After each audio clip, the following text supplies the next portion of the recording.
He talked with a loud voice. Yeah, I knew that was going on.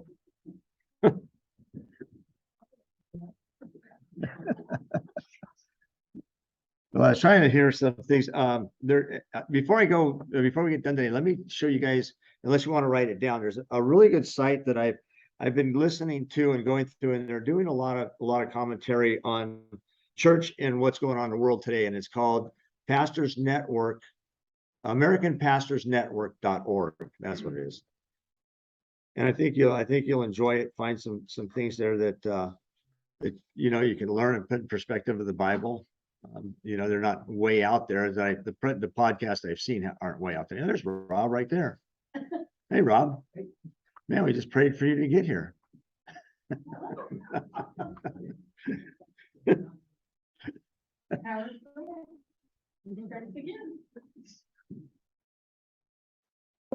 So anyway, we're looking back at the book of Revelation. And one of the things that's difficult about the book of Revelation, by the time we get done, I want to go back and put a lot of it in sequence. So I know you haven't gotten, I've been talking more about not writing everything down. I do write things down at home, but I want to go back and put it together. So a lot of what's going on, we're going to be looking at part of chapter 17 today because it leads into chapter 18. What?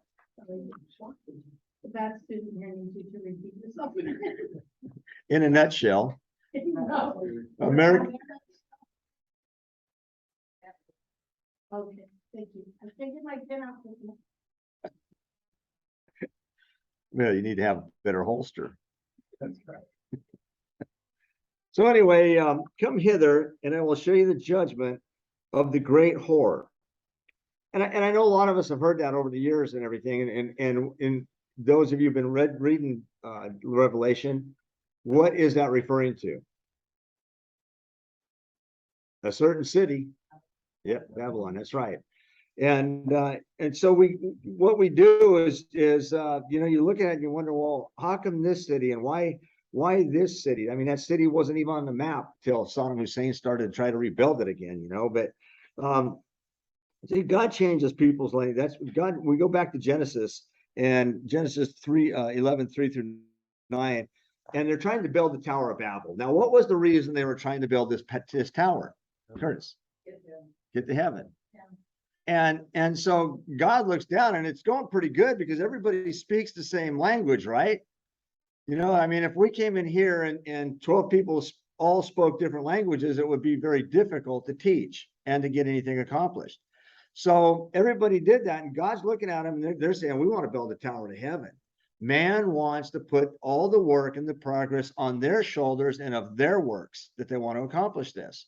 God in the beginning, says no. First off, we look at Adam and Eve. What did they do? They wanted to be intelligent like God.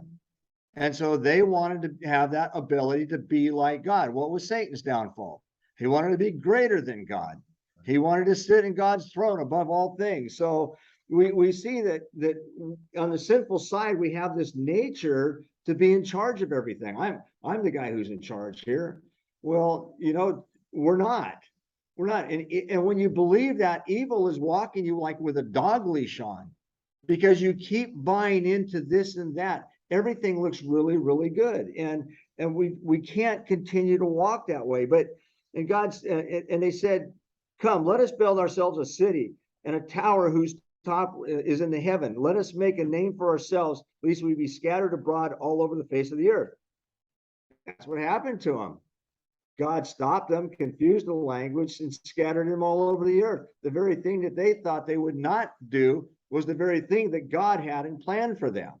So it makes when you see this and you look at it, now we're in Revelation, we look at the beginning of the Bible being this way, and we're finding the ending of the Bible being the same way. We're rebellious towards God. And because we have this instinctive nature in us that I'm going to be the guy in charge here. I want to tell this guy what to do and that guy what to do. But we find no real rest. When you work with people and you're on a job and you see somebody having problems, the first thing to do is not go criticize them. The first thing to do is come alongside them and try to help them figure out what they're missing. It just works out better. Many companies, I was talking about this the other day, the post office went backwards. In the late 80s and early 90s, most corporations had hired management firms to come in to see where they could trim cost. A lot of those over the top costs were found to be in management and paperwork, reports. So they started eliminating a lot of that stuff. And they ran better because cutting back on so much stuff. The post office went the complete opposite way. The post office, you could be a postmaster in one of these little offices and somebody from Sacramento call you up and say, how come your carrier is in such and such a box by now? Well, I don't know. Maybe because of the 7-car pileup there was on the roads getting there. They don't know. Maybe the guy got sick and is being taken to the hospital right now in a gurney or something, you know. They don't look at that. They look at what's in front of them, and this is what I'm going to believe. This one, my paper here says Carrier 9 had to be at the end of Wall Street at 10 to 9, is now 10 after 9, and that carrier doesn't show up there. And that's how it's gotten. That's how bad it has really gotten. And so the humanistic side of it is completely out the window when we run like robots. Well, the same is true with our news. Our news runs God down. They tell you things that would not lead anybody to God. They lie about it. Both parties in our nation have let us down probably since the end of the 50s. They haven't been the people who we thought they were. And yet so many people are still trying again to believe that they're believing the right thing. Well, how many people are believing Satan right now? How many people are getting hatred instilled with them? When you look, and this is why I say this is a perfect time to be a pastor, because there is so much to preach on. When you look at the hatred that goes on, there are people that are consumed, that are leading our nation, that are consumed with hatred for one man. I don't ever want to hate something or somebody that much. I don't. Hatred is really a terrible word. It's worse than stupid. It really is, because we should hate nobody. We should hate evil. But do we hate the sinner? We hate the sin, but do we hate the sinner? No. So how are we ever going to win people over if I come in, I keep criticizing and running them down, saying, you're already going to hell. I can see it. And I know people that do that. I know people who profess to be Christians that do that.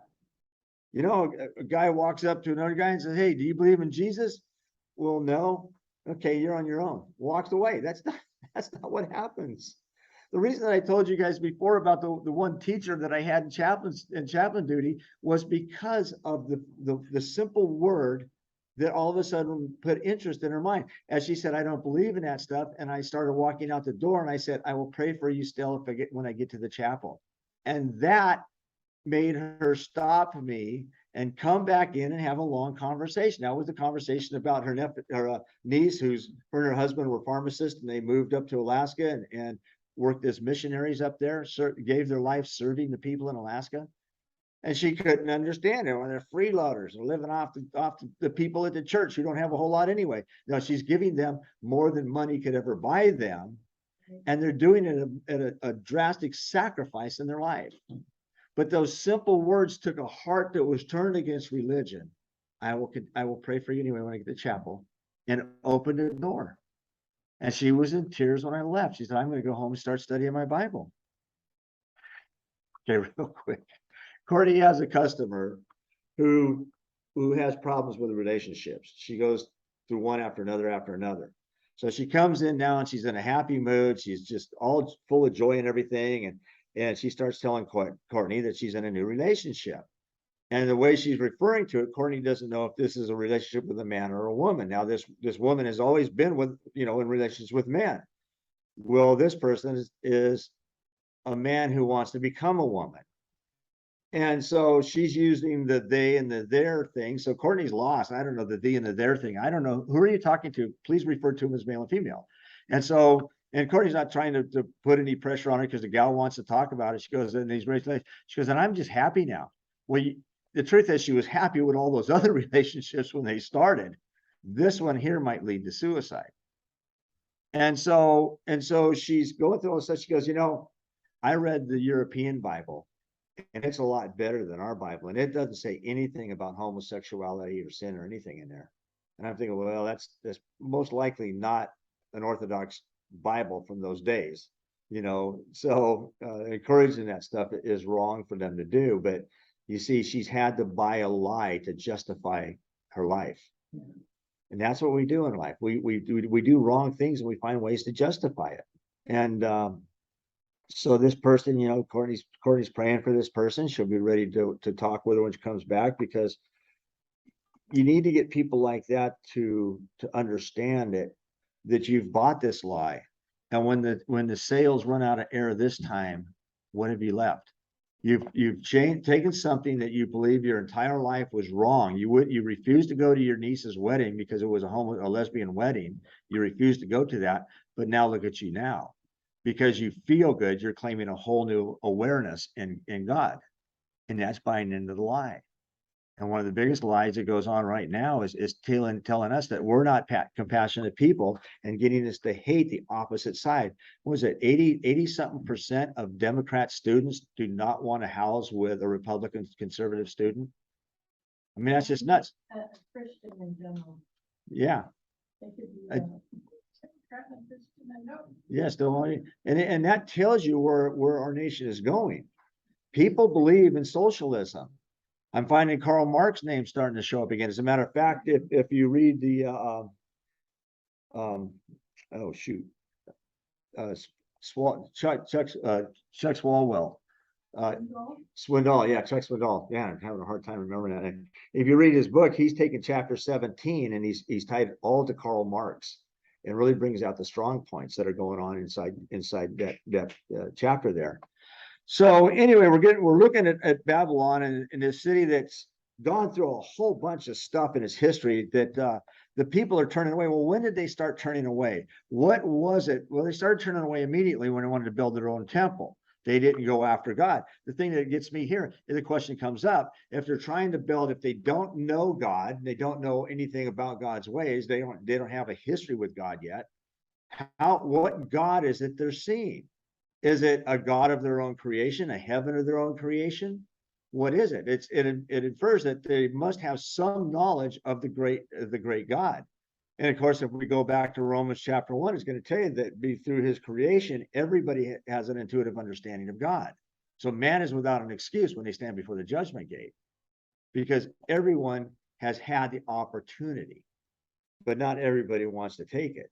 So this is what's going on in chapter 17, is that we're looking at all the things that are being done there, the persecutions and the judgments. Uh-oh. What did he swallow?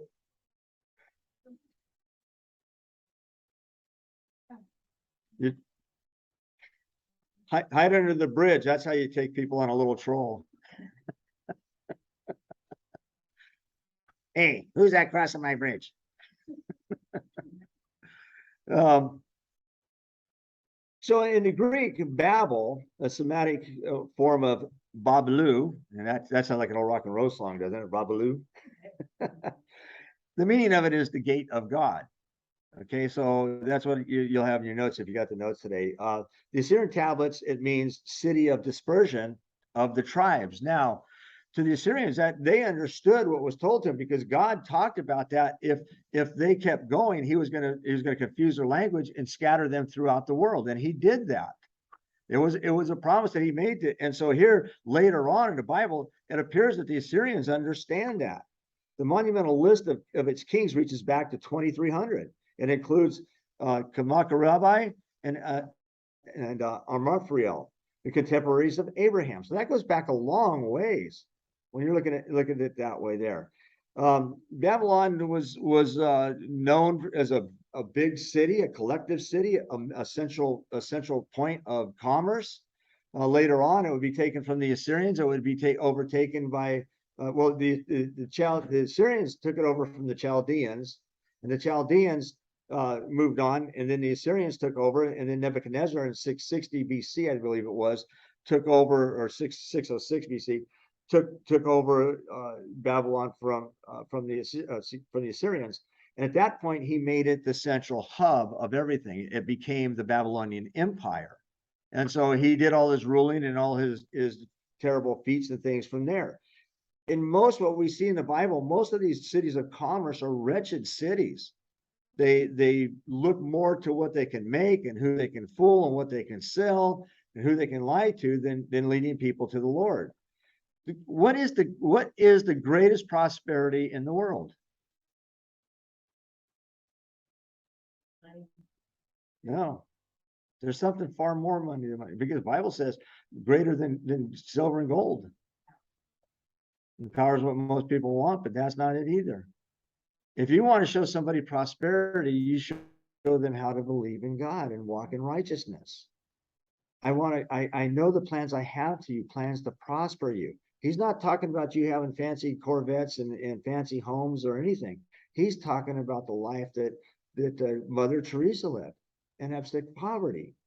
And yet she was happy with what she did. The accomplishments were great. And so I've come to realize that I'm just going to do the rest of my life broke as far as monetary systems go. So I can deal with it.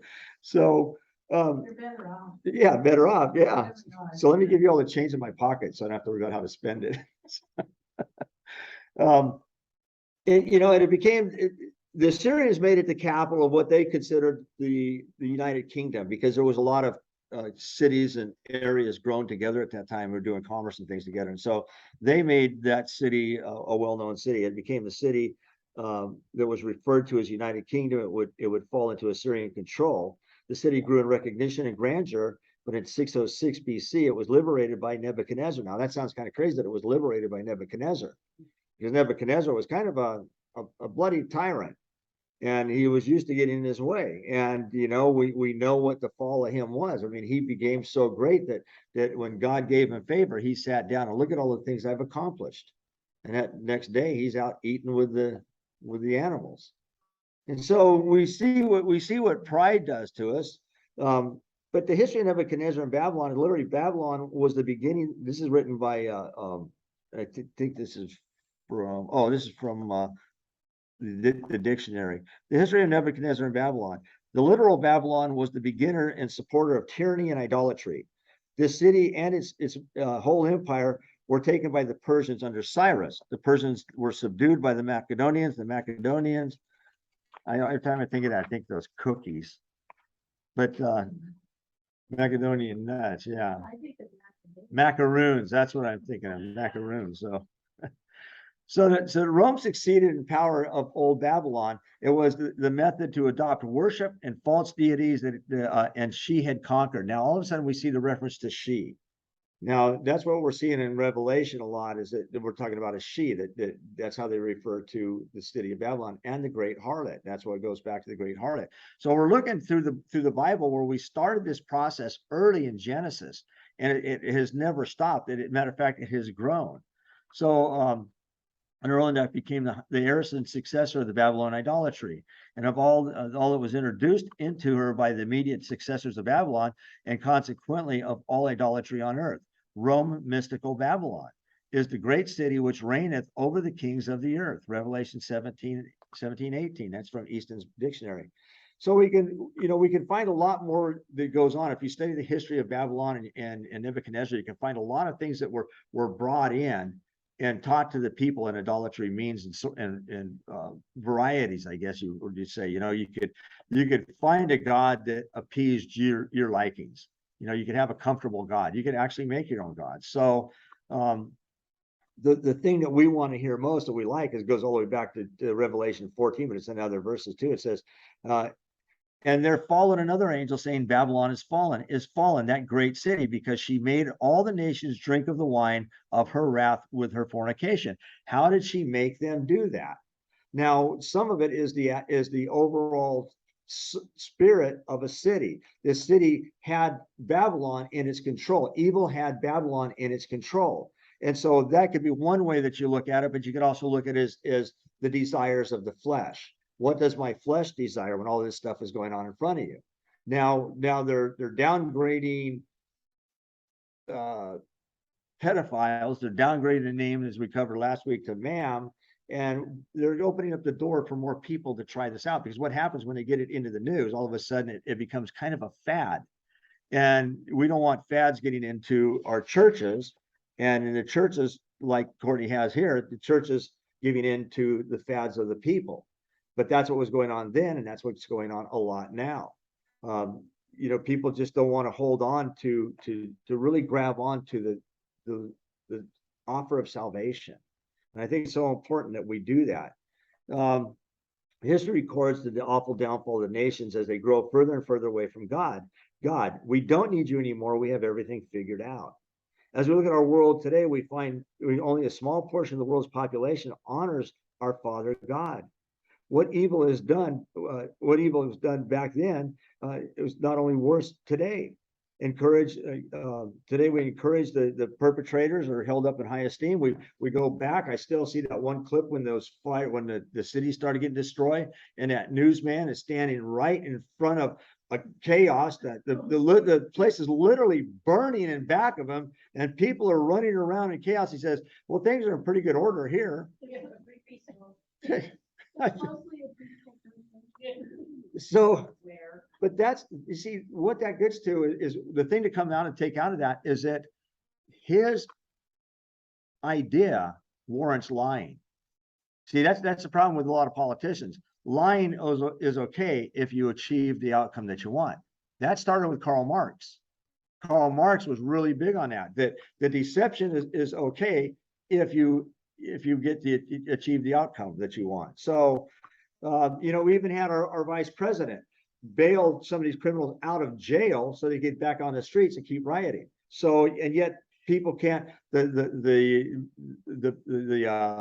man that went down to help his friend guard his store who got shot to death, there was no big news about that.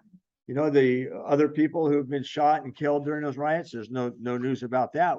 All the officers were injured. We don't hear about that.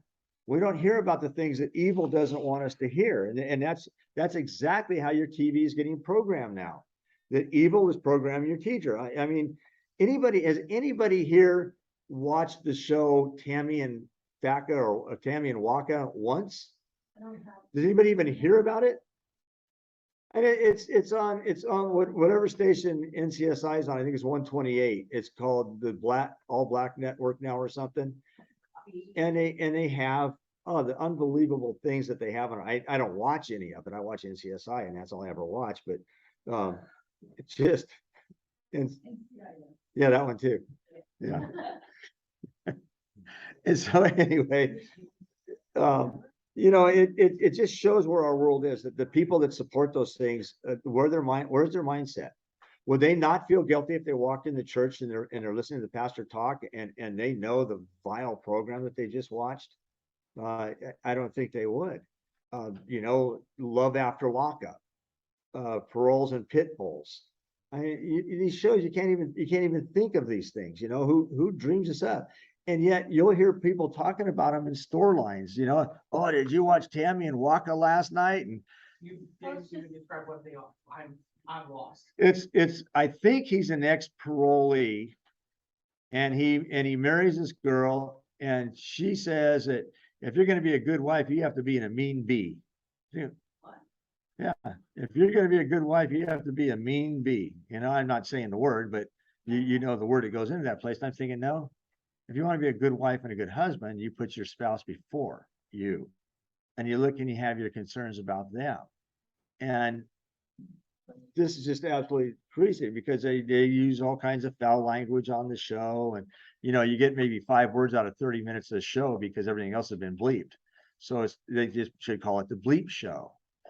No, I don't watch it. So. Modern Family, I know about it. Yeah, Modern, yeah. They made everybody believe that everybody. You're not a real family unless you have. Can you imagine if they had TV in the days of Babylon? I mean, we probably wouldn't have anybody that was saved. So almost half of all abortions are performed worldwide are illegal. This is what they're putting out there now because abortion is a religion. Many analysts argue that Roe versus Wade were weakened or overturned, and access of life, affordable abortion services should shrink. The number of illegal abortions in the United States could increase dramatically. As a result, the number of maternal complications or deaths caused by unsafe abortions, those abortions performed by unskilled providers or in unsanitary settings. women have abortions regardless of whether the procedure is legal in the country in which they reside. So if it's legal or not, they're going to get it. Evidence shows that the laws that restrict abortion don't guarantee low induced abortion rates. Nearly 1.5 of all abortions worldwide are performed in countries that allow abortions only in a limited circumstance. While abortion rates are high in Eastern Europe, countries such as Russia and Romania, where abortion is legal, they're also relatively high in some Latin countries where the procedure is highly restricted. Now, this comes from this now. Okay. So what was missing? What's missing out of that whole thing here? Over 1 million abortions a year just in America. Okay. Abstinence and moral fortitude. Where is that article? When I was in school, they talked about not having sex. It's The last 10 years, since I've been out of school, it's just constant. I've had women tell me, oh, we have to have sex. It's just natural. We've been What? reduced to animals in science and society. What if you get married and you and your spouse love each other and one spouse gets crippled and can no longer perform anymore? Do you stop loving them? Do you go somewhere else? No. No. You're committed to that person. And that's the part of the commitment that you're going to take, for better or for worse. That's part of the vows, for better or for worse. It doesn't say for better or what makes you uncomfortable. It's for better or worse. The Pharisees and the Sadducees, when they started giving out the decrees, it could be because the wife didn't smile right on them that morning when they got up, or they burnt the dinner or something. So a lot of this is going, and the reason I bring all of this up as we're going through Revelation 17 and 18 is because I want us to understand the vileness that started way back in Genesis. It's nothing new. That's right, there isn't. It's all the same game played over and over with just different names. So now, the reason we had to go into Babylon so much is because of what's going on in opening up in chapter 18. So Revelation 17:6, and a woman was arrayed in purple and scarlet color, and decked with gold and precious stones and pearls, having a golden cup in her hand full of abominations and filthiness of her fornication. And upon her forehead was written, Mystery, Babylon the Great, the mother of harlots and abominations of the earth. And I saw the woman drunken with the blood of the saints and with the blood of the martyrs of Jesus. And when I saw her, I wondered with great admiration. So this is the picture of the difference between light and darkness. And it's being shown here to us, and this is all in capital, Mystery Babylon the Great, the mother of harlots. And so it pictures, if you read some of the commentary about it, it's a picture of a woman. We look at, oh gosh darn it. All of a sudden, I've Hagar. What was Hagar's wife? Not Hagar's wife. Who's no? No, he had to marry the prostitute. Hosea? Was Hosea, wasn't it? Yeah. I know I forgot that all said. And this is what these people are doing is his wife, he had to marry her and know that she was going to be cheating on him and be unfaithful. As that was going on, he had to stay straight and narrow and take her back. And so you see the horrid wretchedness of a household that is one way, and somebody going outside of the boundaries of the righteousness of that household and performing all these lewd acts, going out and promoting prostitution. I'll tell you, if California keeps on the path, prostitution is going to be legal in California before long. And you know, they probably don't.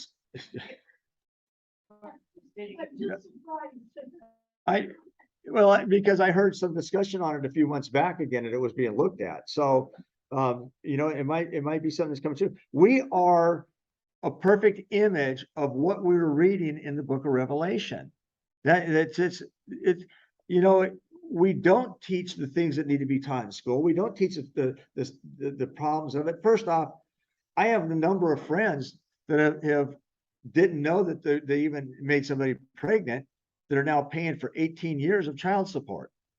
One of my son's friends, he's been married for a number of years. All of a sudden, the girl finds him and says, "Hey, this is your son."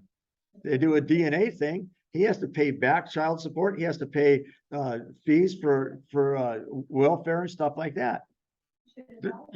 That's exactly right. But when nobody teaches it, we don't think about it. We really don't. When Are you saying that he didn't know? he had Her pregnant, he laid down with her. no, he didn't know. That was a one night stand, and he never seen her before, never saw again, and then all He of a never did protection or make nope, sure. nope. Because we don't look down the road at the outcome. The people who deny Jesus aren't looking at the promise of eternal salvation. They are looking at the here and now. We have been lied to and taught to think about the here and now. Both political parties, when they get into office, they pass bills to suit them, not thinking that those bills are going to be used against them should they lose control. And they're doing it again right now with all of this stuff that's going on in our nation right now. And so there is no foresight whatsoever. We are lucky enough to have a Bible that we have foresight, that we can look at our Bible and read our Bible and know that these are the ills and the terrors and the sins that are destroying our world. And yet I have a promise from my God who wrote a Bible that took on nearly 1,500 years by 66 different books by 40 different authors. Nobody's ever accomplished anything like that. And I don't think they ever will without God. God put it together. It's God's words for us. We are lucky to have it. I put down here a number of prophecies, which you can go through, I think, which are really good. They're interesting, but they're all prophecies concerning what we're looking at in Revelation right now. This one here was written by Herndal. The fact, not many wise after the flesh, mighty, noble, numbered amongst the adherents of the Christianity. This was true in the apostolic days. It is largely true in our own. Christianity was not established by a world power. The founder and his disciples were poor and humble social positions, and in the ranks of the early Christians were comparatively few possessing means, leaning or learning or rank. Christianity has not been preserved and promulgated by world power. This has sometimes been called to its aid, but the call has often been of man rather than of God. The church, the church should not snatch at world power. This is not her strength. Sanctified learning, influence, and position are of great service, but these things in themselves unsanctified, whilst a carnal judgment promising most signal advantage, some operate as the ultimate curse. We may require into the cause of the exclusion arising from free will, and we may be sure that calling by God violates human responsibility. And I think that right there says a lot. Right there is that the inclusion from what's the cause from free will. Did God make a mistake when he gave us free will? Did God intentionally want to have free will? And do we truly have free will? If you're a strong Calvinist, you don't believe in free will. God doesn't make mistakes. God doesn't make mistakes. That's right. He doesn't. It says he made them man and woman. And yet there's a lawsuit going on right now for one of the hospitals on the East Coast who has been performing sex changes on small children. Hysterectomies too, on young girls and children, mothers and fathers who want their children to be something else. So we're looking at it, and then to be sure that God violates human responsibility. This has been God. We have a human responsibility. God lays that out. Is there a condition to be saved? What does John 3:16 say? For those who believe in the Christ. And so we have to believe in Jesus. That's a requirement. I can't get into heaven if I don't believe in Jesus, that he died for my sin. So it's a requirement. Is it by your works? No. Then what is it by? By faith. And how do we get that faith? Through his grace. Faith comes by learning, and learning by faith. And so we look at these things, and we get sometimes tangled. And I know pastors that preach that you have nothing to do with it. It's not one part of it's up to you. It's all the Spirit's responsibility. And I'm just stunned at that comment, because I have to walk with my hand. They believe if your name was written in the book of life before the foundations of the world, as we understand it in our human understanding, is that we don't have any choice. That it's I can't remember the term of it right now, where you can't deny it. No, it's undeniable. Predetermined. Yeah, it's predetermined, but there's another word for it in the Bible. I can't think of it right now, but No, it's in Calvinism. It's not. oh yeah, it's in Calvin. Yeah. On something grace, on something grace. I can't think of it right now. Anyway, but they, yeah, unconditional grace. That's what it is. No, that's not It, it. I know I have to go home and look at it. Yeah, Nathan. The problem I notice when people bring that up is they're trying to bring God, a being who we barely understand, it in truth, barely. The only things we understand about him is what he told us, and we're trying to understand how he thinks and how he actually made things and how he looks at the world. We can't even be because you see it in Job, how it's just impossible for us to even begin to understand. Well, yeah, he paints a lot of light in Job on that. You know, where were you when I created? When you go to chapter 32, and says, where were we when I created the earth? And so, yeah, we don't have a big enough understanding or comprehension to be able to look at it that way. But So I think Job's logic should not be taken. that's right, because we still need. So when people tell you that, here's when it's perplexing. Okay, Jesus fulfilled prophecy. I get asked all the time, do you still believe in prophets? I believe certain people have the ability to relate and better teach the words of the Bible, and that they call that modern day a prophet in some areas, because that person has it. Jesus fulfilled both the law and the prophecy. Nobody is going to be coming to earth and telling you something that's different than what's in the Bible. If they do, they're preaching a different gospel. And Paul warns us about that. If somebody preaches to you the gospel other than what we preach to you, then don't believe them. And so we preach Christ crucified and risen for our sin. And he's there preparing a place for us. So Revelation 17:18, for God has put into their hearts to carry out his purpose by uniting to give their kingdom to the beast, until the words of God are fulfilled, the woman you saw in the great city that rules over the kings of the earth. This leads us right into chapter 18, verse 1 and 2. And I saw another angel descending from heaven with great authority, and the earth was illuminated by his glory. And he cried out in a mighty voice, fallen, fallen is Babylon, the great. She has become a lair for demons and the hunt for even the unclean spirit, every unclean bird and every detestable beast. So this is what happened to this city that so long ago started a perversion back in Genesis. And they've come to this place now, and their influence is worldwide. This is the problem with the great harlot, is her influence is worldwide. It has affected every person on earth, because it's built in lies and deceit and desires of the flesh. Everything that God tells us not, God says, you know, the heart is terribly dishonest. Well, what do we lean on? We lean on God's understanding then. And what do we learn in the 60s? Follow your heart. You know, follow it. If it feels good, do it. You know, Eric Clapton, love the one you're with. It goes on and on and on. And it's been pounded into our heads. We've been trained and raised up that way in our schools.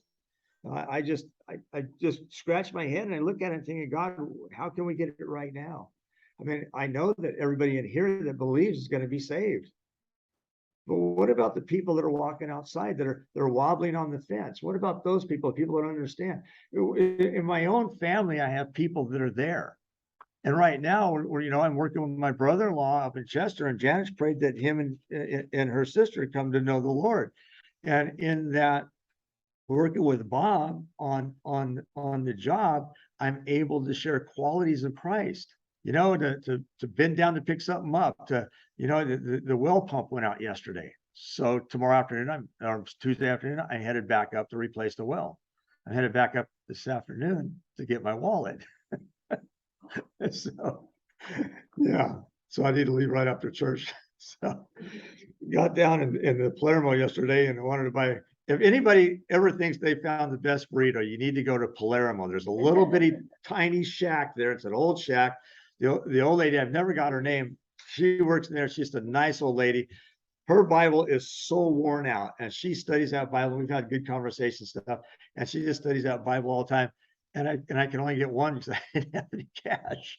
So we only got one burrito, but that's a two meal dinner for me anyway. So Janet and I split it. But that's when I got the news that my wallet wasn't here. And this is a testing point for me. And I'm not going to lie to you guys. I wanted to get upset. And I honestly felt like God talked to me at that sign, like getting upset isn't going to change the situation. The wallet is where it is. And you can go back and get it, or you can cry about it all week, or you can upset your household. And so I shut my mouth and just started listening to the music on the radio and thinking of church today. And she was over there going through her mind. Where did I put it? Did I put it in this box? I put it here. You know, it was because Gail was rushing me to get done and get this done. I think we all do that. We all look to put the blame somewhere else, don't we? You know, the boss comes by and says, "Who broke the machine?" You're not, and you're the only one on the workroom floor. It says, "Who broke the machine?" You're saying, "I know, it was just that way when I got here." So we all have that self-preservation thing that runs through our heads. So anyway, this is the idea that Babylon became the place of demon worship, idols, all the different things that are taking our world down, and we're seeing it big time right now.